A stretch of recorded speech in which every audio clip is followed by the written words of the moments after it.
우리가 또 주일이 되어서 하나님의 가족들로 형제자매로 함께 모였습니다. 우리 전우자고로 축복하면서 인사하도록 하겠습니다. 축복합니다. 잘 나오셨습니다. 네, 은혜 받으십시다. 네, 복을 받으시려면요. 네, 아멘. 오늘도 우리 예배가 복된 예배가 된 줄로 믿습니다. 순례자 예배자의 삶은 성전에 올라가는 이야기, 그리고 일상으로 돌아가 살아가는 삶의 이야기이다. 이 이야기는 신실한 하나님의 사랑에 대한 이야기이고 또한 경건한 이웃사랑, 형제에 대한 것이다 라는 것을 우리가 시편에 있는 말씀을 통해서 살펴보았습니다. 그런데 오늘 한국 사회에 비친 교회는요, 편견으로 얼룩진 차별과 배제, 혐오와 증오가 특징이다.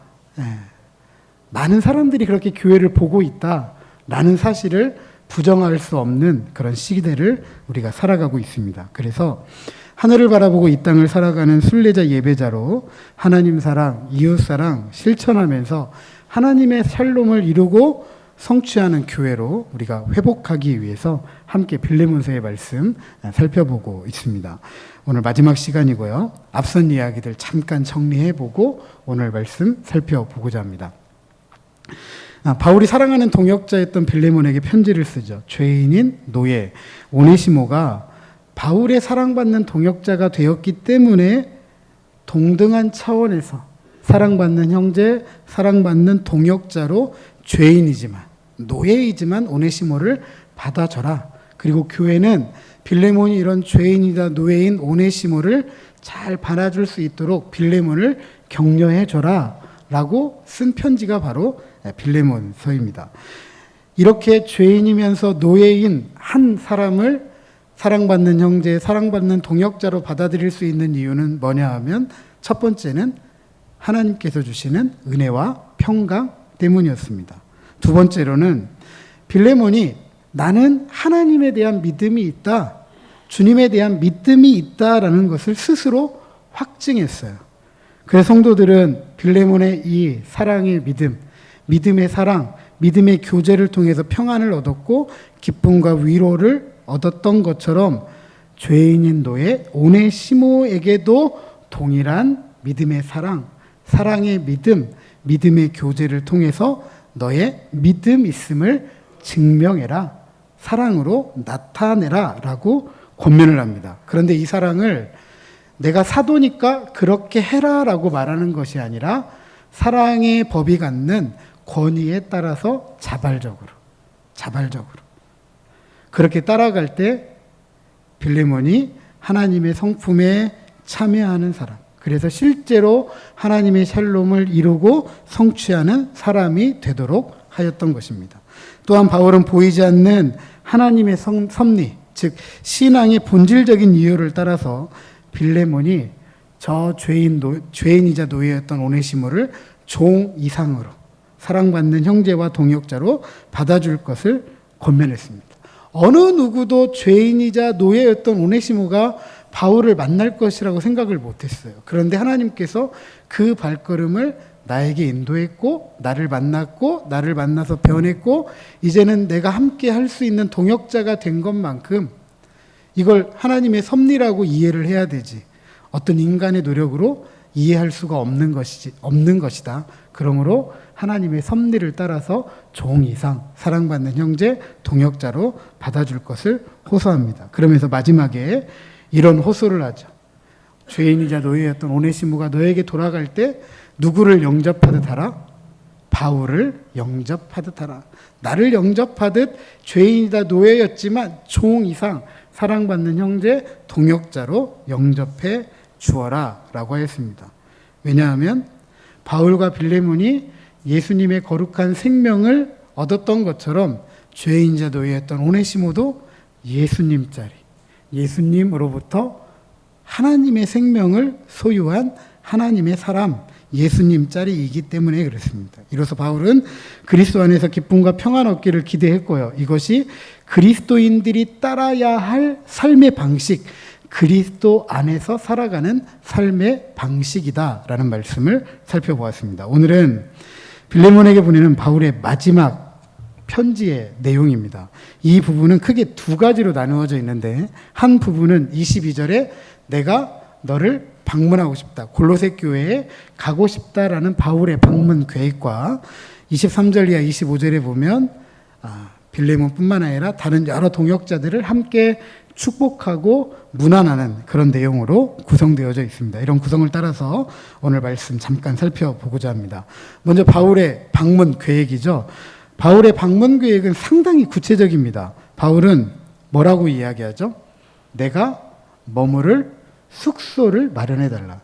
이거 아무 때나 하는 얘기 아니잖아요. 그죠? 우리가 보통 어떻게 이야기하죠? 내가 한번 갈게. 이렇게 이야기하지 방 준비해놔라 이렇게 얘기는 하지 않아요. 그런데 방을 준비해놓으라라는 이야기는 나 갈 거다. 이렇게 이야기하는 거죠. 분명히. 22절을 이끄는 부사 오직으로 번역된 헬라어가 앞선 단어와 붙어 있어서 동시에라는 의미를 갖습니다. 그래서 이 본문을 이렇게 이해할 수가 있습니다. 오네시모와 관련해서 더 행하는데 종 이상 사랑받는 형제 동역자로 받아주는데 그것뿐만 아니라 나를 위해서도 숙소를 마련해라. 오네시모도 그렇게 받아주지만 나를 위해서도 숙소를 마련해달라. 이렇게 언급함으로써 바울이 빌레몬에게 요구했던 일, 어떤 일이죠? 죄인이자 노예에 있던 오네시모, 이 오네시모를 용서하고 용납하는 일이 어떻게 이루어졌는지, 교회가 오네시모를 어떻게 받아주었는지를 바울이 눈으로 확인하고 싶은 거죠. 또 이에 빌레몬은 바울이 와 있는데 용서하지 않고 용납하지 않을 수 있을까요? 어느 정도 바울에게는 이 바울이 빌레몬에게 부담을 주는 거죠. 부담을. 네. 그런데 바울은 지금 어떤 상태에 있냐면 가택연금 상태예요. 머물고 있는 집 안에서야 자유롭지만 이 집 밖은 나갈 수가 없는 상태입니다. 그런데 뭐라고 이야기하고 있어요? 나 갈 거야. 내 숙소를 마련해달라. 이렇게 말을 하고 있습니다. 그럼 무슨 이야기일까요? 바울은 이런 기대를 하고 있는 거죠. 나는 내가 죄를 지은 일이 없기 때문에 여기에서 이런 모든 법적인 문제들이 곧 해결될 것이고 나는 가택연금에서 풀려날 것이다 라는 기대를 가지고 빌레몬에게 나 가겠다라고 말을 해주고 있는 것입니다. 그러나 바울의 이 방문 계획을 앞서 말씀드렸던 것처럼 빌레몬에게 부담을 주기 위해서 빌레몬과 교회가 이 죄인자 노예였던 오네시모를 어떻게 용서하고 용납되었는지 이걸 보기 위한 방문 계획은 아닙니다. 빌레몬이나 교회가 느낄 수 있는 부담감이지 바울이 그런 부담감을 주려고 한 것은 아니다. 왜냐하면 앞에서 여러 번 나는 사도이기 때문에 그렇게 할 수도 있지만 나는 그렇게 않겠다. 오히려 너의 자발적인 순종에 의해서 이 일이 되기를 원한다고 말했기 때문에 굳이 바울이 내가 그렇게 함으로써 너에게 부담 주겠다 이런 생각을 가지고 있는 건 아니라는 거죠. 빌레몬과 교회는 부담을 가졌을지는 모르겠지만 바울 자신은 그렇지 않습니다. 바울의 방문 계획은 다른 이유가 있어요. 어떤 이유냐 하면 22절에 보면 바울이 나아가기를 기대한다라고 했습니다. 나아가기를 기도한다. 바울을 위해서 바울이 가택연금 상태에 있기 때문에 이 가택연금 상태에서 풀려나기를 기다리고 있는 동역자들이 있어요. 오랜 동안 바울의 이 어려움이 주 안에서 선하게 해결될 수 있도록 기도했던 동역자들, 그들이 얼마나 바울을 기다리겠어요. 만났어도 벌써 만났어야 되는데 가택연금 상태에서 오랜 동안 만나지 못했기 때문에 하루빨리 만날 수 있도록 얼마나 간절히 기도했겠습니까? 바울은 이런 기대에 부응하기 위해서, 그래서 멀지 않아 너희들의 기도가 응답될 것이다. 나는 그렇게 풀려날 것이다. 라는 이야기를 지금 해주고 있는 것입니다. 결국 바울이 빌레몬에게 골로새 교회에게 숙소를 마련해라 내가 가겠다라고 할 수 있는 이유가 뭐냐 하면 누가 기도해주고 있는 거예요? 바울의 동역자들이. 교회들이 바울을 위해서 기도하고 있기 때문에 머지않아 내가 풀려날 수 있다. 하나님께서 나를 풀어주실 것이라는 그런 기대를 가지고 내가 가겠다라고 확신을 가지고 이야기하고 있는 것입니다. 특별히 나아가다라고 번역된 헬라어의 의미는 이런 의미예요. 거저, 그리고 은혜롭게 하나의 은혜로 주시다. 선물로 받는다는 거예요. 그러니까 바울이 저들에게 나아가는 것, 빌레몬과 골로새 교회로 나아갈 수 있는 건 순전히 하나님께서 주시는 은혜다라는 이야기입니다. 그러니까 바울이 자유를 보장받을 수 있는 유일한 이유 한 가지는 뭐냐 하면 기도 때문인데, 그 기도를 누가 들으시는 거예요? 하나님께서 들으시고 하나님은 그 기도에 은혜를 베풀어 주셔서 바울이 자유를 얻을 수 있도록 하신다라는 사실입니다. 보내주시는 하나님의 전적인 은혜이다. 보이지 않는 하나님의 손에 의한 것이다 라는 것을 바울이 강조해 주고 있는 것입니다. 뿐만 아니라 바울의 방문은 골로새 성도들에게는 은혜가 되겠죠. 왜냐하면 갇혀있는 바울의 방문을 위해서 기도했던 그들의 기도가 응답받았기 때문이죠. 실제로 기도해서 바울이 풀려났어요. 그럼 바울이 자신들 앞에 나타났어요. 자신들에게 찾아왔어요. 그러면 이 바울의 동역자들, 골로새 교회들, 많은 교회들이 바울이 찾아왔을 때 어떤 마음이었을까요? 하나님께서 우리의 기도에 응답해 주셨구나. 하나님의 은혜를 다시 한번 생각하게 되는 것이겠죠. 따라서 바울의 자유는 바울을 위한 것일 수도 있지만 또 뿐만 아니라 골로새 교회를 위한, 바울을 위해서 기도하는 많은 교회를 위한 것이다 라는 사실을 알 수가 있습니다. 이처럼 기도를 통해서 나아가는 하나님의 응답은 나와 너와 우리를 위한 것이죠. 어느 누구를 위한 게 아니라 기도는 나, 너, 우리를 위한 것이다 라는 사실을 알 수가 있습니다. 그리고 마지막으로 바울은 축복의 문안으로 이제 이 성경을 맺습니다. 이 문안의 대상은 빌레몬이죠. 우리 성경에는, 헬라어 성경에 등장하는 문안의 대상인 너가 번역되어 있지 않지만 헬라어 성경에 보면 너도 포함되어져 있습니다. 빌레몬에게 쓰인 거죠. 아주 개인적인 사적인 편지인데 이 빌레몬뿐만 아니라 또 누구를 언급하고 있냐면 바울 자신과 함께 갇힌 에바브라를 언급합니다. 에바브라는 골로새 교회 성도들이 익히 알고 있었던 인물이에요. 왜냐하면 에바브라가 에베소에서 바울을 만나서 회심하고 고향인 골로새로 돌아와서 교회를 세웠기 때문입니다. 골로새 교회는 바울이 세운 교회가 아니에요. 금방 말씀드렸던 것처럼 에바브라가 바울을 만나서 다시 고향으로 돌아가서 세운 교회가 골로새 교회예요. 그래서 바울은 한 번도 골로새 교회를 방문한 적이 없어요. 빌레몬에게 편지를 쓰지만 빌레몬에 대해서 알지를 몰라요. 단지 에바브라를 통해서 빌레몬에 대해서 얘기를 들었던 것이죠. 그래서 빌레몬을 마치 잘 알고 있는 사람처럼 언급을 하고 있고 반드시 내가 가기를 원한다라고 이야기를 하고 있습니다. 그만큼 바울로부터 고상한 존경을 받았던 인물이고요. 신앙생활의 모범이 되었을 뿐만 아니라 신실한 일꾼이었다. 성령에 충만한 사람이었다. 골로새서 1장 7절 이하 8절에 보면 이와 같이 우리와 함께 종된 사랑하는 에바브라에게 너희가 배웠나니 그는 너희를 위한 그리스도의 신실한 일꾼이요 성령 안에서 너희 사랑을 우리에게 알린 자니라. 그러니까 에바브라가 골로새 교회와 바울 사이에 굉장히 중간 역할을 많이 했던 인물이다라는 사실을 알 수가 있습니다.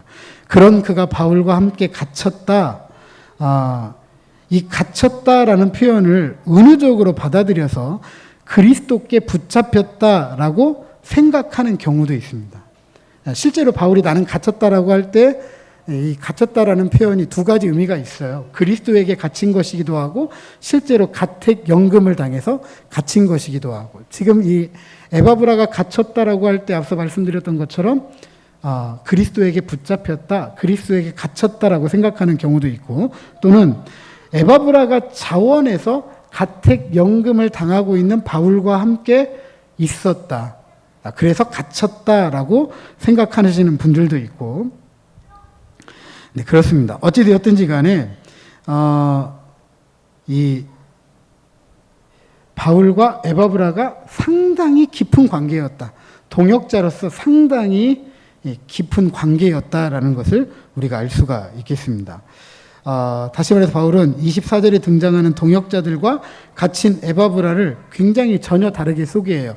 에바브라는 갇혔다라고 이야기하지만 나머지 동역자들은 그냥 이름만 쓰고 있잖아요. 그러니까 에바브라하고는 굉장히 특별한 관계라는 사실을 알 수가 있습니다.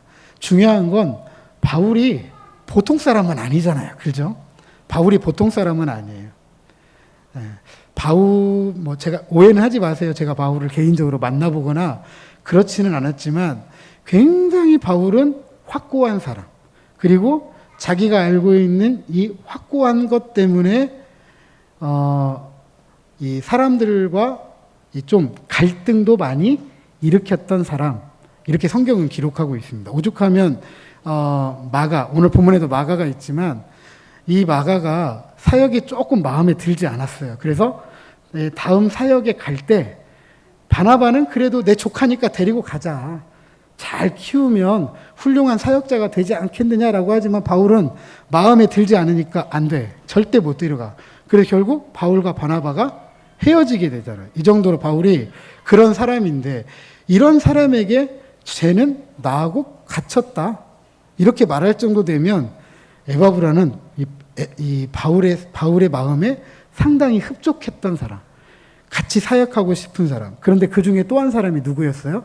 죄인이었고 노예였던 오네시모가 내 옆에 두고 좀 같이 사역했으면 좋겠다라고 말할 정도로. 그러니까 에바브라나 오네시모는 정말 굉장히 변했던 것 같아요. 확실하게 변했던 것 같아요. 자, 나머지 동역자 한번 생각해 보죠. 마가, 아리스타고, 데마, 누가. 골로새 4장 10절과 14절에 언급되어져 있는 인물들이에요. 또한 빌레몬도 바울의 동역자이죠. 문안하는 자, 문안받는 자 모두가 하나님께로부터 사명을 위임받아서 이방인들에게 복음과 그리스도를 전파하는 일에 함께 했던 이들입니다. 문안하다라고 번역된 헬라어는 마음이나 기운을 복돋아 준다, 복돋을 수 있도록 힘써준다라는 그런 의미입니다. 그러니까 이런 거겠죠. 격려해준다, 위로해준다, 힘을 준다, 이런 것입니다. 자, 아리스토가는 바울과 함께 사역했던 인물로 에바브로처럼 바울과 함께 갇혀 있었던 인물이고요. 마가는 앞서 말씀드렸던 것처럼 바나바의 조카예요. 1차 바울의 전도 여행 중에 어떤 이유에서인지 모르지만 포기하고 돌아가요. 이 일 때문에 결국 바울의 2차 선교 여행 때에는 함께하지 못했을 뿐만 아니라 바울과 바나바도 서로 헤어지게 되고 갈라지게 된 이유가 됩니다. 그런데 이 바울이 마가를 다시 인정하고 받아들였어요. 인정하고 받아들였어요. 그리고 후에 마가복음을 기록하게 됩니다. 바울은 혼낼 줄도 알고 또 잘못을 인정하고 돌아오면 받아줄 줄도 알았던 사람이다라는 것을 우리가 또 알게 됩니다. 데마는 한동안 바울에게 신실했던 사람이에요. 그런데 후에 세상을 사랑해서 투옥되어 있던 가택 연금 상태였던 바울을 버리고 도망했습니다. 누가는 의사로서 제3차 바울의 선교 여행 기간 함께했던 인물이고요. 바울의 이 가택 연금 기간 중에 줄곧 바울 곁에 있었고 바울의 마지막 기간에도 함께 있었던 인물입니다. 그리고 그런 누가복음과 사도행전을 기록했던 인물로 잘 알려져 있습니다. 그러나 이 편지에는 골로새 교회의 문화나였던 유스도라 불리는 예수가 등장하지는 않습니다. 그러니까 골로새서에는 유스도라는 인물이 등장하지만 이 빌레몬서에는 등장하지 않다. 많은 추측들이 있는데 아마 이 바울이 이 빌레몬서를 쓰는 기간 동안에는 아마 이 골로새 교회에 이 유스도라는 인물이 없었을 것이다. 그래서 이 유스도라는 이름이 빠졌다. 이렇게 생각을 합니다. 자, 바울은 자신의 편지를 통상적인 축복을 통해서 마무리하죠. 이 축복은 서론적인 인사. 1장 3절에 보면 은혜라는 단어를 다시 취하고 있습니다. 골로새 교회를 위한 편지에도 동일한 편지의 형식을 취하고 있는데 은혜는 하나님께서 우리에게 베푸시는 과분한 은혜. 과분하다는 건 무슨 말이죠? 내가 그렇게까지 받을 일은 아닌데 넘어서 받게 되는 것. 특별히 성경은 이런 의미이죠. 죄인들에게 베풀어 주시는 하나님의 인자, 하나님의 사랑을 말합니다. 성도들은 이 은혜를 따라갑니다. 그죠? 우리가 예수 그리스도를 믿어서 하나님의 자녀가 되고 하나님 나라의 백성으로 살아가면서 하나님 나라의 유업을 누릴 수 있는 것은 순전히 누구의 은혜예요? 하나님의 은혜입니다. 내가 그렇게 하고자 해서 되는 일이 아니에요. 그렇게 해서 하고자 했다고 한다면 언제든지 믿었다, 안 믿었다, 믿었다, 안 믿었다 할 수 있는데 그렇지 않아요. 그렇게 할 수 있는 게 아닙니다. 따라서 교회는, 성도들은 이렇게 표현할 수 있어요. 저를 한번 따라서 하십니다. 은혜로 시작해서 은혜로 끝을 맺는 사람들이다. 그러니까 성도들의 삶, 교우들의 삶, 교회의 삶은 은혜로 시작해서 은혜로 마무리가 되어져야 돼요.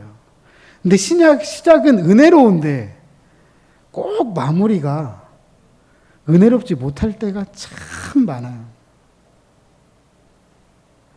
제가 목회를 교육 전사 때부터 시작한다고 하면 신대원 2학년 때부터 시작을 했으니까 1999년부터 시작을 했습니다.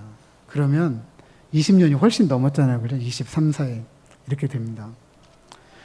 그런데 그 이전에 신앙생활 했던 교회도 그렇고 또 제가 목회를 하면서도 그렇고 처음에는 다 좋아요. 은혜로 시작해요. 근데 참 끝이 너무 좋지가 않아요.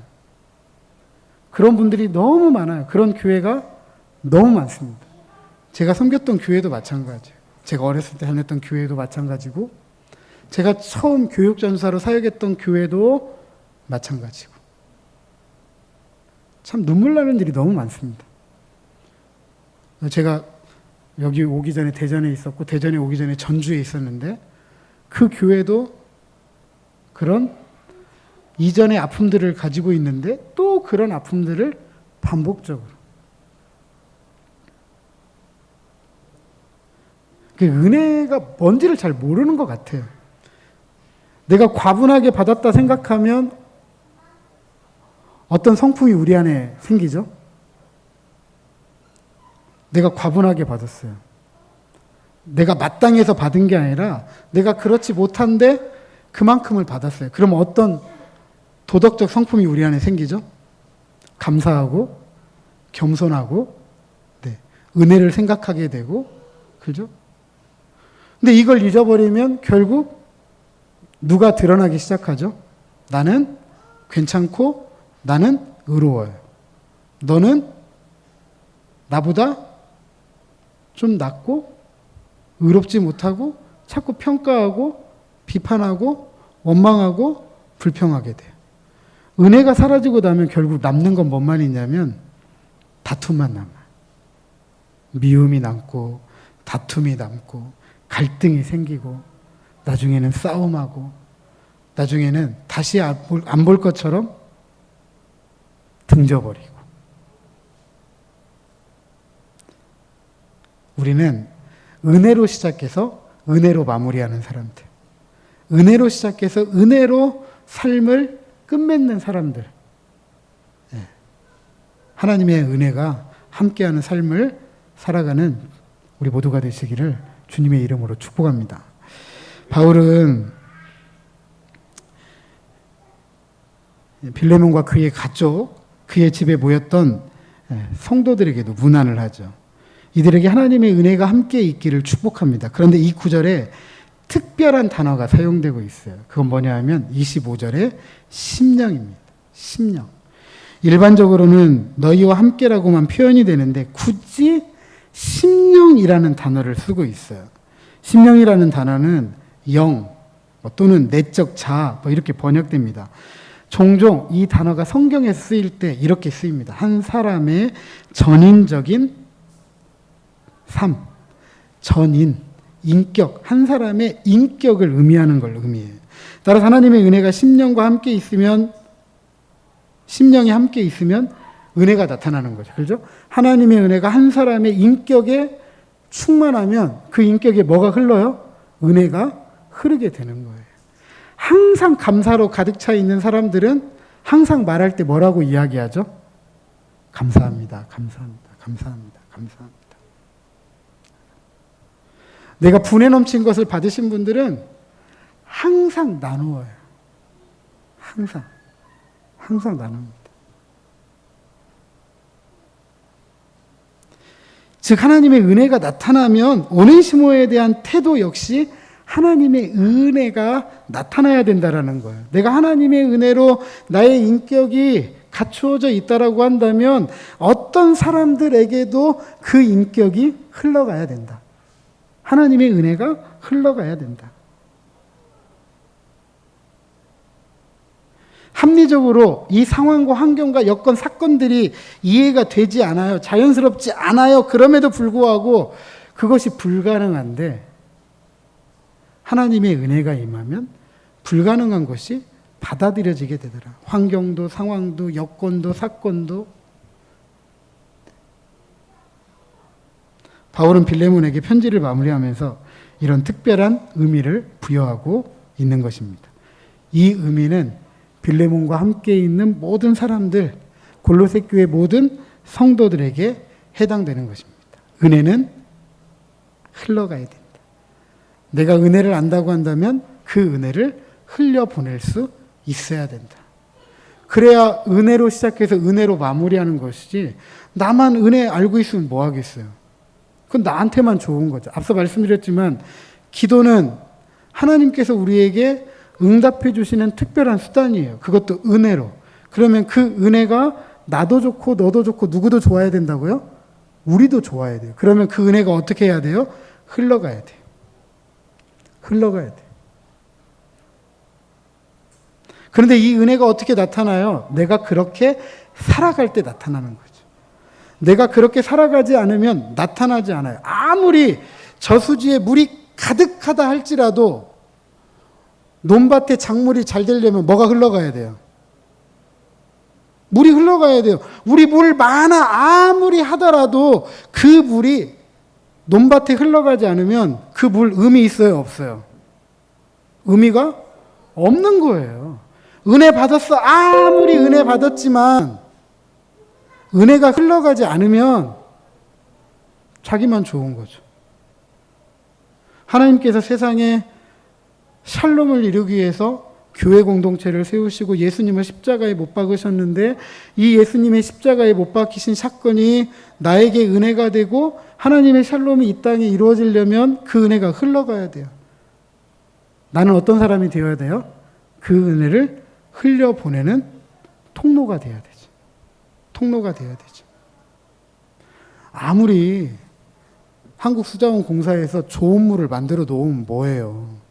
그게 수도관을 통해서 어디로 와야 돼요? 집으로 와야죠. 거기 좋은 물 있대. 근데 나는 못 먹어. 그러면 그 물 뭐예요? 누구를 위한 거예요? 은혜는 이런 것이 되어야 돼요. 흘러가야 돼. 우리 옆에 있는 분들에게 권면하시죠. 은혜를 흘려보냅시다.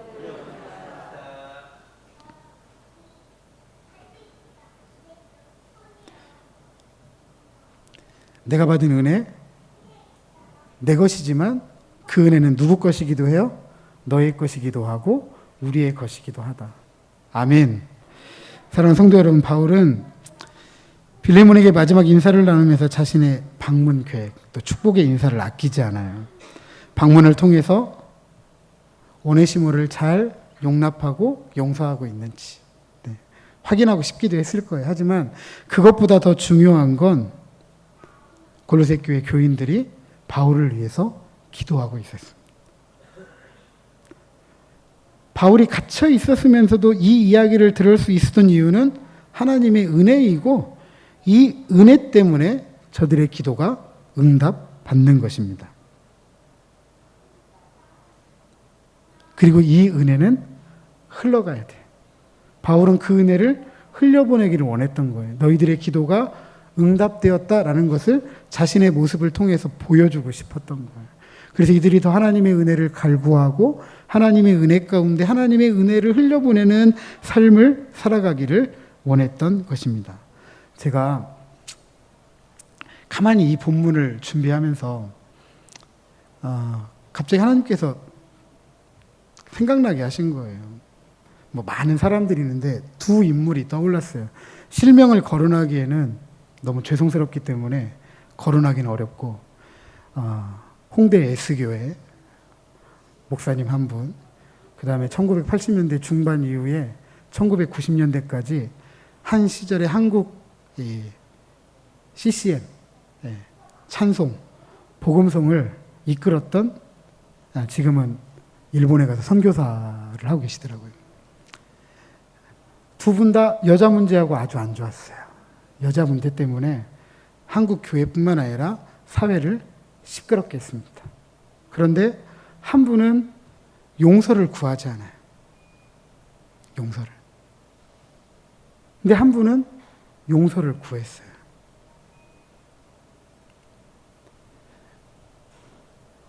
용서를 구하지 않는 것도 이상하고, 이분은 용서를 구했어요.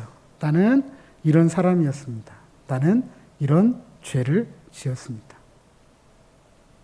그런데 용서를 구한 사람을 용서하지 않아요. 용서를 구할 줄도 모르고 용서를 할 줄도 모르고. 기독교 하면 가장 먼저 생각나는 게 뭐죠? 사랑이잖아요. 사랑의 핵심은 뭐죠? 용서하는 거잖아요. 죄를 인정하는 것도 포함되고, 죄에 대해서 용서를 구하고, 또 용서를 구하는 사람을 용서해주고 용납해주는 것도 교회가 해야 될 일인데, 왜 한국교회는 잘못을 했다고 하는데도 용서를 구할 줄 모르고, 왜 용서를 했음에도 불구하고 용서해 주지 않을까? 이런 한국교회의 태도가 결국 세상 사람들이 교회를 보았을 때 사랑은 이야기하지만 뭔가 자꾸 차별하고 배제하고 혐오하고 증오하는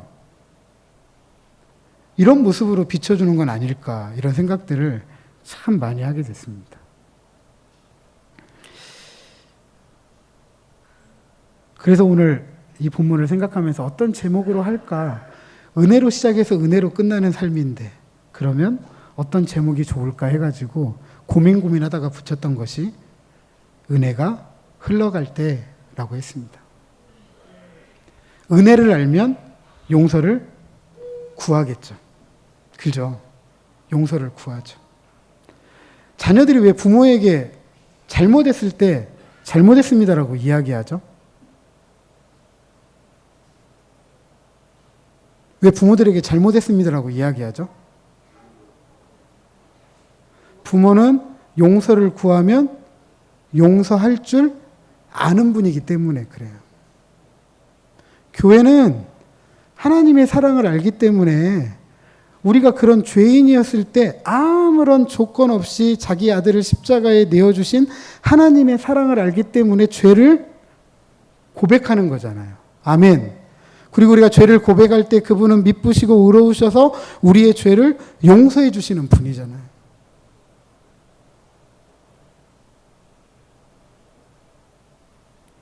우리가 그걸 알기 때문에 죄를 고백할 수 있는 거예요. 또 뿐만 아니라 그렇게 고백했기 때문에 우리가 받은 사랑만큼 용서해 주고 용납해 줄 수 있는 것이겠죠. 이처럼 교회는 이 은혜를 흘려보내야 돼요. 한국 사회가 왜 이처럼 갈등의 골이 깊어지고 서로 상처 주고 이렇게 나뉘어지고 아픔을 가지고 살아가느냐? 잘못했어도 잘못했다고 말하지 않고, 그죠? 잘못했다고 해도 받아주지 않아요. 근데 제가 생각했을 때 이건 교회만의 문제는 아닌 것 같아요. 그러나 교회는 세상 사람들이 가지고 있는 이상보다도 더 높은 이상을 이야기하잖아요. 누구의 사랑? 하나님의 사랑. 그러기 때문에 교회는 더 적극적으로 이 하나님의 은혜를 흘려보낼 필요가 있다. 우리의 삶 속에서 이 하나님의 은혜를 흘려보낼 이유가 있다라는 사실입니다. 그럴 때 빌레몬과 골로새 교회 공동체가 죄인자 놓여 있던 오네시모를 종 이상 사랑받는 형제 동역자로 받아들일 수 있는 것입니다. 우리도 우리 사회에서 이런 은혜를 흘려보낼 때에 차별, 배제, 혐오, 증오, 우리의 생각 속에서, 의식 속에서 지울 수가 있어요. 이 은혜가 흘러가지 않으면 절대로 지우지 못해요. 우리는 본성상, 습성상 유유상종이잖아요. 나하고 맞으면 좋고 나하고 안 맞으면 싫잖아요. 우리는 또 극과 극을 달리잖아요. 흑백. 흑이면 백. 그 중간지대가 없어요. 중간지대가. 부디 하나님의 은혜를 흘려보내는 믿음의 사람들이 되시기를 주님의 이름으로 축복합니다.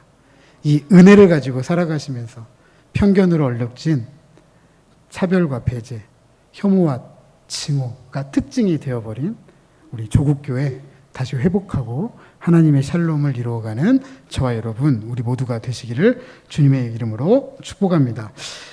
그래서 아마 이 찬양이 은혜를 흘려보내는 일에 우리에게 큰 깨달음을 주지 않을까 이런 생각을 하면서 찬송 하나를 불러보고자 합니다. 성 프란시스코의 평화의 기도인데요.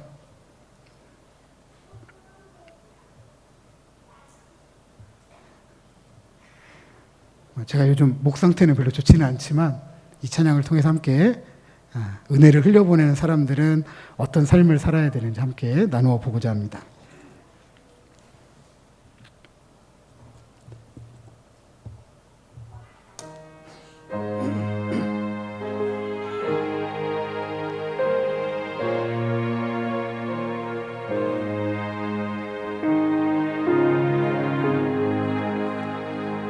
주여 나를 평화의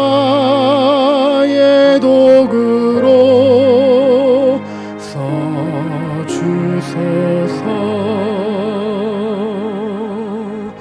주여 나를 평화의 도구로 써주소서. 미움 있는 곳에 사랑을, 상처가 있는 곳에 용서를, 분열이 있는 곳에 일치를, 의혹이 있는 곳에 믿음을 심게 하소서. 오류가 있는 곳에 진리를, 절망이 있는 곳에 희망을, 어둠이 있는 곳에 광명을, 슬픔이 있는 곳에 기쁨을 심게 하소서. 위로받기보다는 위로하며,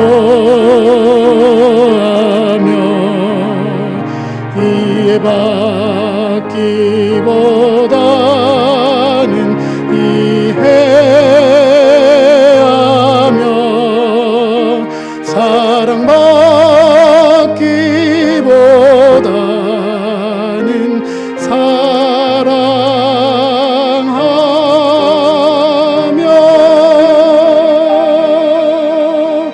자기를 온전히 줌으로써 영생을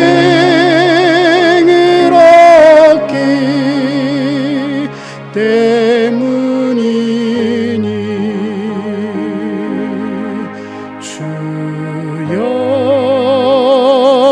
나를 평화의 도구